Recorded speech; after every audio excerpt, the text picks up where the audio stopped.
Uma exports का आ रहा है आईपीओ। एक लंबे समय के बाद आईपीओ आ रहा है, इस बात पे एक स्पेशल लाइक तो बन ही जाता है। आज के इस वीडियो में सबसे पहले हम कंपनी के बारे में बेसिक पॉइंट्स को कवर करेंगे। सेकंड हम बात करेंगे कंपनी के फाइनेंशियल्स के ऊपर, कंपनी के पॉजिटिव्स और नेगेटिव्स के ऊपर। थर्ड हम बात करेंगे आईपीओ रिलेटेड इंपॉर्टेंट डेट्स के बारे में। एंड फाइनली मेरा personal opinion clear and simple words में आपको मिलने वाला है। मेरा नाम है Anant Ladda, CFA CA CFP LLB।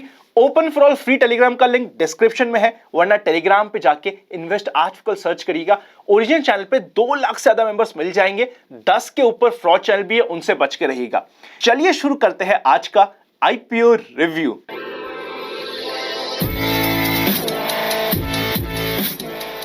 सबसे पहले कंपनी के बारे में बेसिक पॉइंटर्स को कवर करते हैं।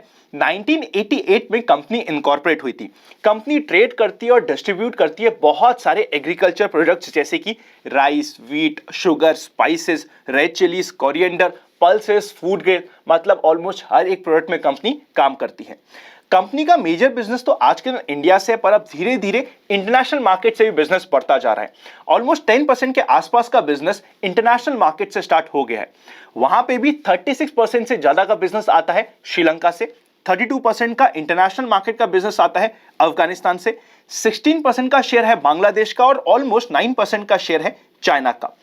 अब अगर कंपनी की कॉम्पिटिटिव स्ट्रेंथ्स की बात करें तो सबसे पहले एक एक्सपीरियंस मैनेजमेंट टीम है, कंपनी को काफी समय से चला रही है और एक अच्छे एक्सपीरियंस के साथ हमारे सामने ये आईपीओ आ रहा है।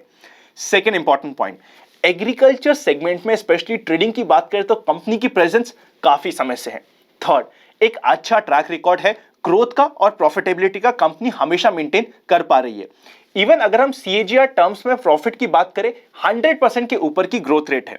एंड फाइनली क्लाइंट्स के साथ और बहुत ज्यादा रिपीट बिजनेस आ रहा है, यह हमें यह शो कर रहा है कि कंपनी का क्लाइंट के साथ लॉन्ग टर्म रिलेशनशिप अच्छा है। और आईपीओ पर्सपेक्टिव से पॉजिटिव की बात करें तो आईपीओ का साइज बहुत लिमिटेड है, बहुत समय के बाद आईपीओ आ रहा है। साथ ही साथ ये आईपीओ नए आईपीओ के रूल्स के पहले का लास्ट आईपीओ होने वाला है, इसलिए इस आईपीओ में नॉर्मल से ज्यादा अट्रैक्शन आना जरूरी हो जाता है।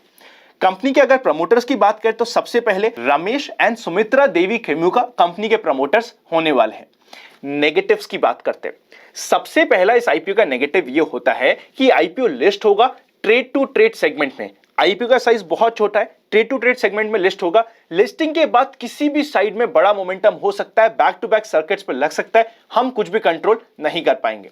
सेकेंड नेगेटिव, कंपनी आती है एग्रीकल्चर सेगमेंट से, जहां पे सीजनल इफेक्ट बहुत ज्यादा आता है, साथ ही साथ गवर्नमेंट के रेगुलेशन का इंपैक्ट भी रेगुलरली हमें देखने को मिलता है। फाइनल इंपॉर्टेंट नेगेटिव हमारे सामने जो इमीडिएटली दिख रहा है वो ये कि कंपनी के पास बहुत ही लिमिटेड एम्प्लॉइज है, बहुत बड़ा एम्प्लॉइज का बेस नहीं है। साथ ही साथ कंपनीज एक्ट के भी कुछ वायलेशंस हमें बार बार देखने को मिल रहे हैं, जो कंपनी के लिए नेगेटिव हो जाते हैं। अब अगर हम फाइनेंशियल्स के ऊपर नजर डालें, टोटल एसेट्स 2019 में थे 103 करोड़ के आसपास, नेक्स्ट ईयर 2020 में 218 करोड़ पे पहुंच गए थे, 2021 में अगेन 200 करोड़ के आसपास के थे और 30 सितंबर 2021 में 324 करोड़ की कंपनी के टोटल एसेट्स थे। टोटल रेवेन्यू की बात करें 329 करोड़ का टोटल रेवेन्यू था 2019 में, नेक्स्ट ईयर 800 करोड़ के ऊपर का 100% से ज्यादा की ग्रोथ देखने को मिली थी। फाइनली अगर हम 2021 की बात करें 752 करोड़ का कंपनी का टोटल रेवेन्यू था। 30 सितंबर 2021 तक 523 करोड़ का कंपनी का टोटल रेवेन्यू हो चुका है। प्रॉफिट आफ्टर टैक्स की बात करें तो 2019 में 2.8 करोड़ का था, नेक्स्ट ईयर 8.3 करोड़ का था, 2021 में 12.18 करोड़ का कंपनी का टोटल प्रॉफिट था। 30 सितंबर 2021 तक 8.97 करोड़ का कंपनी का टोटल प्रॉफिट है। ग्रोथ रेट जो प्रॉफिट की है 100% से ज्यादा का CAGR देखने को मिल रहा है। पर हां, एट द सेम टाइम अगर हम ऑपरेटिंग मार्जिन की बात करें 3% से कम है रेगुलरली, तो ऑपरेटिंग मार्जिन कम है पर कंपनी की प्रॉफिटेबिलिटी आज के दिन अच्छी दिख रही है। ऑब्जेक्ट ऑफ द इशू की बात करें तो सबसे पहले working capital requirement and secondly general corporate purposes होने वाला है। आईपीओ की इंपॉर्टेंट डेट्स के ऊपर नजर डालते हैं। 28 ऑफ मार्च पे आईपीओ ओपन होगा, 30 ऑफ मार्च को लास्ट डेट है। अलॉटमेंट डिसाइड होगा 4 ऑफ अप्रैल को और रिफंड स्टार्ट होगा 5 ऑफ अप्रैल से। रिफंड में 2-3 दिन एक्स्ट्रा लग जाए तो टेंशन मत लीजिएगा, शेयर्स आपको 5 ऑफ अप्रैल को मिल जाएंगे और लिस्टिंग डेट है 7 ऑफ अप्रैल की। लॉट साइज है 220 शेयर्स का, जहां पे अमाउंट हो जाता है 14,960 का।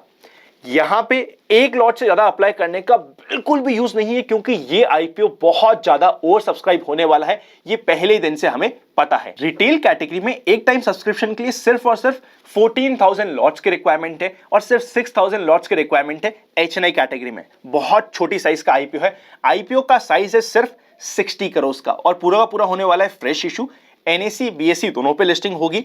65 से लेके 68 का आईपीओ का प्राइस बैंड है। हमें हमेशा यूज करना है कट ऑफ प्राइस, या फिर 68 हम यूज कर सकते हैं अगर हम एचएनआई कैटेगरी में अप्लाई कर रहे हैं तो। ये हो गई है आईपीओ की सारी डिटेल्स। बहुत छोटा आईपीओ है T2T सेगमेंट में, मतलब यहां पे जब ये लिस्टिंग हो जाएगी उसके बाद सिर्फ 5% की सर्किट की लिमिट होने वाली है। मेरे पर्सनल ओपिनियन पे जाए उससे पहले, अगर अभी तक आपके पास डीमैट अकाउंट नहीं है, डिस्क्रिप्शन में डीमैट अकाउंट ओपन लिंक्स और प्राइवेट चैनल पर जुड़ने का प्रोसेस आपको मिल जाएगा। अब अगर इस आईपीओ की बात करें, अगर ये नॉर्मल साइज का आईपीओ होता तो पॉजिटिव्स भी है और नेगेटिव्स भी बहुत सारे हमारे सामने इस आईपीओ में आ जाता है। पर क्योंकि इस आईपीओ का साइज बहुत छोटा है, नॉर्मल से ज्यादा अट्रैक्शन हमें यहां पे मिल सकता है और एक डिसेंट लिस्टिंग गेन की आज भी एक्सपेक्टेशंस बनी हुई है। ग्रे मार्केट में अभी तक इस आईपीओ में कुछ भी काम नहीं हो रहा, पर आई एक्सपेक्ट कि मंडे के बाद से हमें एक्सपेक्टेशंस और ये देखना कि कितना काम होगा पता चल जाएगा। कुछ ना कुछ काम होने की मुझे एक्सपेक्टेशंस बनी हुई है।